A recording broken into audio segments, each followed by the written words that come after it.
नमस्कार, मेरा नाम है कुणाल और वॉइस आप देख रहे थे कि पीएमसीएच के बाहर मौजूद है और उनके सहयोगी कुछ मौजूद है। क्या कुछ अंदर इलाज चल रहा है पीएमसीएच में? सांसद जी का तबीयत बहुत खराब है। वो चोटिल हो गए हैं, गिर गए हैं, सीढ़ी पर से गिरा दिया गया है। प्रशासन के गिरा दिया गया? जी, ढकेल के गिराया गया है। प्रशासन धक्का मुक्की किया, वो गिर गए हैं, जिससे वो पैर में चोट है, सर में चोट है। उनकी हालत चिंताजनक है। हमें ऐसा लग रहा है कि कहीं ये मारने की साजिश हो रही है। ये गरीबों की आवाज़, युवाओं की आवाज़ और जिस तरह नीट के मामले को लेकर सांसद पप्पू यादव जी ने पर्दाफाश कर रहे थे, उसका ये नतीजा हुआ। अरे भैया, जब गिरफ्तार ही करना था पहले क्यों नहीं किया? अब वारंट लेके घूम रहे हैं, वारंट लेके सांसद पप्पू यादव जी पूरे बिहार घूम रहे हैं, तभी ताकत नहीं था। आज बेल कराने का टाइम था, उन्हें नीचा कराने की कोशिश कर। एक साजिश है पप्पू यादव को जान से मारने की। आईजीएमएस में आप लोग संतुष्ट नहीं थे कि जो पीएमसीएच में? देखिए, संतुष्ट सरकार से क्या संतुष्ट कर सकते हैं भैया? ये सरकार क्या है आप नहीं जानते हैं क्या? सरकार तो आईजीएमएस हो, पीएमसीएच हो, कहीं एम्स हो, सब तो सरकार के हाथे में है ना। सरकार जो चाहेगी वो करेगी। आप दिखा सकते हैं, हम बोल सकते हैं, करना तो सरकार को, सिस्टम को, प्रशासन को। न्यायपालिका पे भरोसा है और न्यायपालिका पर इसलिए भरोसा है कि मैं जानता हूं कि छोटा सा मामला है, बेल तो होना ही है, लेकिन सिस्टम को बुझना चाहिए। प्रशासन एक सांसद है, कोई चोर उच्च का अपराधी बड़ा नहीं है, 302 का मुकदमा नहीं है, कोई बेल टुट्टी का मामला था भैया। और जिस तरह से आप किए हैं ये दुर्भाग्यपूर्ण है और ये लोकतंत्र की हत्या है। 31 साल पुराने केस में पप्पू यादव की गिरफ्तारी हुई है। क्या लगता है कि कहीं ना कहीं फंसाने की साजिश है या फिर कुछ और? क्या लगता है? अभी कहते लगता फंसाने की साजिश है। लगता है, इसमें लगता का क्या सवाल है? फंसाने की साजिश। और सुनिए, हम निष्पक्ष हैं, न्यायपालिका भरोसा है, हम जो है न्यायपालिका भरोसा रखते हैं और बात करते हैं। लगातार उनका क्या कहना? लगातार सांसद जी को तबाह किया जा रहा है। चलिए देखिए, जो उनके समर्थक थे और जो उनके परिवार के लोग थे उनसे बातचीत हुई और क्या कुछ कह रहे थे, किस तरह से पप्पू यादव को लाते वक्त सीढ़ियों से उनको गिरा दिया गया। पुलिस प्रशासन द्वारा साफ तौर पर उनका आरोप है और ये फंसाने की साजिश। ये आईजीएमएस में से अब पीएमसीएच में पप्पू यादव को भर्ती किया गया है। हमारे साथ उनके सहयोगी कर्मचारी मौजूद है। क्या कुछ तबीयत है पप्पू यादव जी को? देखिए, हालात ठीक नहीं है और पुलिस कस्टडी में और डॉक्टर के ऑब्जर्वेशन में है।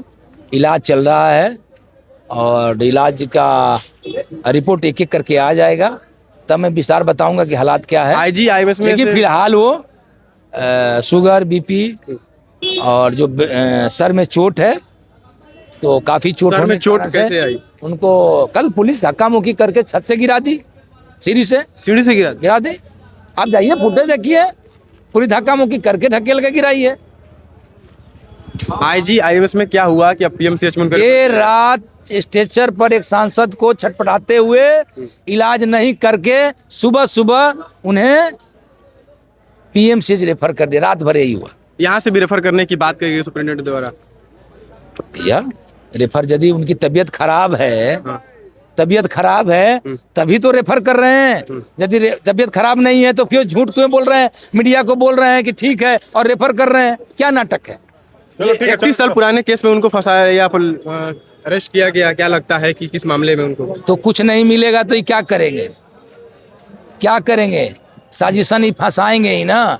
31 साल 37 साल नहीं, यदि नाम होगा तो अभी नाम डाल देंगे और शंका जाहिर करेंगे कहीं वही राजेश रंजन नहीं है। हो सकता है राजेश रंजन कोई और हो और दूसरे राजेश रंजन, यही राजेश रंजन को फंसा दो। नहीं हो सकता है। ये पुलिस का, पटना पुलिस का काम है और इनका साजिश है।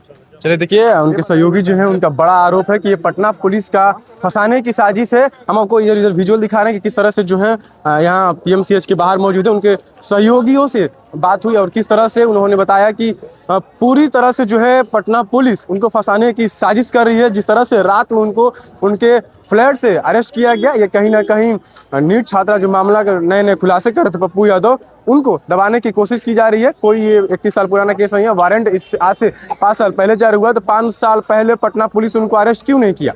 और उनको लाते वक्त, उनके अरेस्ट करते वक्त जो है सीढ़ियों से उनको गिरा दिया गया। सर में काफ़ी चोटें आई हैं, जिसकी वजह से आईजीआईएमएस में से उनको पीएमसीएच में रेफर किया गया और यहाँ इलाज चल रहा है। बड़ा आरोप उनके सहयोगी ने लगाया है कि उनको धक्का देकर गिरा दिया गया और आईजीएमएस में उनको बस स्ट्रेचर पर रखा गया और कोई इलाज नहीं हुआ। पीएमसीएच में उनका इलाज चल रहा है। और यहाँ से भी जो यहाँ के सुप्रिंटेंडेंट है राजीव कुमार सिंह, उन्होंने बताया कि अगर यहाँ ठीक नहीं होते यहाँ से उनको रेफर किया जाएगा। बहुत बहुत धन्यवाद। चैनल को सब्सक्राइब करें, फेसबुक को लाइक।